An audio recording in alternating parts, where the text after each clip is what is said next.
9 things I wish I knew when I started raiding. Throughout the years, I've done a bunch of dumb stuff that prevented me from progressing as fast as I could have.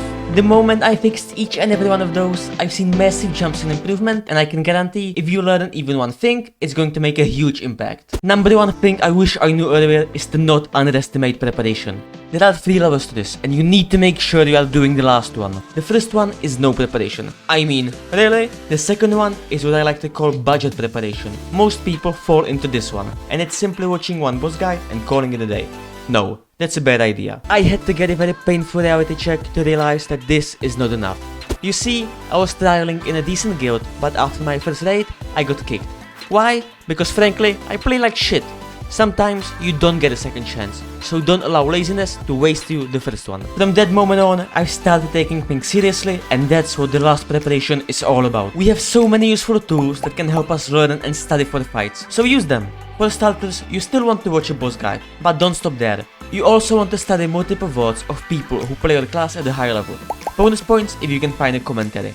And then last but not least, you want to dive deep into Warcraft logs and WoW Analyzer. Analyzing good logs is where the money is at. You want to study everything from when to use CDs, if there's anything special, the perfect opener, and so much more. If I knew this when I started, I'm fairly sure I could have been having orange logs a lot sooner. So I can't even imagine what progress you are going to see once you know all 9 things, especially number 5. Over the years, I received a lot of advice, but the one that sticks out the most was from my hunter friend, who was good. And by good, I mean insane. So naturally, I had to ask him, how do you always smash the meters? What's your secret? Here's what he said, and I'm quoting, I don't know, I just like to shoot stuff. What? When I started raiding, I didn't know anything about my class. I was dying to every single mechanic while on top doing garbage DPS. No wonder I got G-kicked. But all of this could have been easily prevented. Once I realized the meaning behind what he said, I instantly went and spent hours upon hours just practicing the rotation, perfecting my openers to make sure that everything feels natural. You don't have to do this for that long, but if even the idea sounds boring, you might want to change your main. To this day, making the dummy my good friend was one of the best advices I've ever gotten. The third thing I wish I knew is to not choose a main too early. This may come as a surprise to you, but when I started, for some reason I decided I'm going to be a feather druid. That's it, decision done, can't ever swap. This was not only stupid, but also made me hate raiding at one point. When you are first starting, it's the perfect time to do some research on all the classes. Then decide which one seems like the most fun to you and try it out. But don't choose a main for the sole reason that it's your first character. Me for example, I'm yet to play Resto Shaman, haven't played it once to this date. Because at this point, I'm kinda scared I'm gonna like it and feel like a fool for not trying it all this time. Yeah, it's pretty cringe, but I'm a human.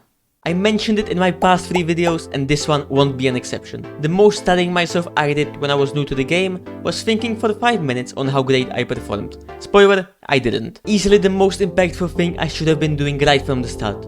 Tools like Warcraft logs, WoW Analyzer, or even OBS are game changers. When you are raiding and in the heat of the moment, it's easy to think that you are not making that many mistakes. However, once you step back and look at WoW Analyzer, you are going to feel pretty dumb at some of the mistakes you are making. To make you feel better, I'm going to put myself on the spot. These are some of my earliest logs on retail. I was genuinely thinking I was playing well, having good CD usage, decent FL uptimes, and all that spicy stuff. Turns out, yeah, I wasn't. Number 5. UIs are a huge component of playing WoW nowadays and can be the difference between grey and orange parsing performance. And I really wish I knew this when I was starting out. I would put so much more time into building mine. Instead, I had to witness my UI collapse to pieces on 3 bosses. Namely, Sinistra and Hungering Destroyer. You see, Sinistra had this funny debuff called Wreck, and at the time, my raid frames were still covered. I was getting confused, panicked, and wiped the raid. My small brain was not capable of telling the difference between purple and class colors, and so the era of grey frames began. From there on, everything was good, until Hungering comes around and slaps me in the face so hard my frames turned pink. However, all in all, this was a good lesson. Since then, I have started making my frames change color if people have different buffs, debuffs, and so on, and I wish someone taught me this earlier. The second part of why UIs are heavily underestimated is that if you don't make the same mistake I did and actually study yourself, you know exactly what you are not so great at. You can then use that information to fix your UI. Both of these VCORs were born because WoW Analyzer was telling me that my efforts and uptimes were, let's say, suboptimal. The 6th thing I wish I knew when I started dating is that every global cooldown matters. This should go without saying, but yes, I was that guy. Realistically speaking, if you don't make mistakes 1 or 2, you won't have to worry about this one. But if you ever saw someone not casting spells for seconds at a time, or someone who always forgot to cast when they are moving, it was me. When you first start, it's easy to underestimate and struggle with always casting something. If you get all the basics down, it still feels like you can't improve. It's most likely because you are not thinking ahead and not preparing for what you are going to do when you have to move. Once you get good at this, you start saving your instant cast so you never end up moving and not having any spells ready. Remember the ABC rule, always be casting. Nowadays, there are so many utility spells or off-spec heals that it's easy to get overwhelmed. But if there's a hard way to end a raid leader's heart, it's being uncommon and utilizing all your buttons. If you are a chicken, Boomkin, who's using Typhoon, Vortex, Stampeding Roar and hopes of heal when necessary, people are going to notice and you are going to be the star of the raid that everyone goes to for advice. Number 8. Learning how to manage my CDs. So many people are not using their CDs as much as they can. However, it's easy to assume that managing your CDs is an easy one to fix. Simply use them as soon as they come off cooldown and call it a day. No. That's not how you do it. This is another example of why preparation is key. When it comes to managing your cooldowns, there are multiple things you have to know. When are we lasting? How long is the fight? And what are the hardest parts of the fight? You see, one of the biggest factors to having success on NRO is being good at timing your CDs. As a tank, learning how to use my defensives at the right time not only made me invincible, but also number 2, I had every hero I ever met wanting to play with me because I made their life so easy. Heroes usually don't struggle with this as much because damage taken is not linear like DPSing is. So if you press your cooldowns at a random time, you would feel and also look like a clown. But even then, the difference between heroes that know how to time their CDs properly is a big one. As a DPS, I did big damage. And who doesn't like doing big damage? If you raised your hand, you're a liar.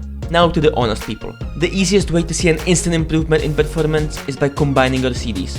Let's say you are a Nightfall Boomkin. There are 4 steps to getting a rank 1 pass. Number 1, CA Convoke on pool. Number 2, second Convoke at 2-minute mark. Number 3, do not use CA at 3 minutes. And number 4, use second CA plus Convoke at 4 minutes. The same goes for any spec that has multiple cooldowns. You always want to calculate how many usages you can get during the fight and then see if you can pair any of them, or if the loot causes you to lose usage of a CD. Look, I don't say this to everyone, because if you don't know what you are doing wrong or you are not learning at all, the time you play is pretty inefficient. But you also don't want to be on the exact opposite. If you only study but never apply the advice, go out there and raid, you'll never reach your goals, be it ahead of the curve, cutting edge, or simply enjoying the feeling of improvement. And bonus thing I wish I knew, number 10, have fun. When I first got into the competitive side of raiding, I was taking things very seriously. And it wasn't until I relaxed a bit where I started seeing massive leaps in improvement. Sometimes trying too hard is counterproductive. My best moments and memories of playing this game are when I was completely memeing around with my friends. The most beautiful part about this is the fact that when you are trying hard, you don't even play that much better, because you are all tensed up, nervous and stressed out. Instead, relax, have fun, enjoy the game and play better. Now that you know the 10 things I wish I knew when I started raiding, make sure to check this video, because I can guarantee that you are making at least 4 out of these 25 mistakes, even if you are not a hero.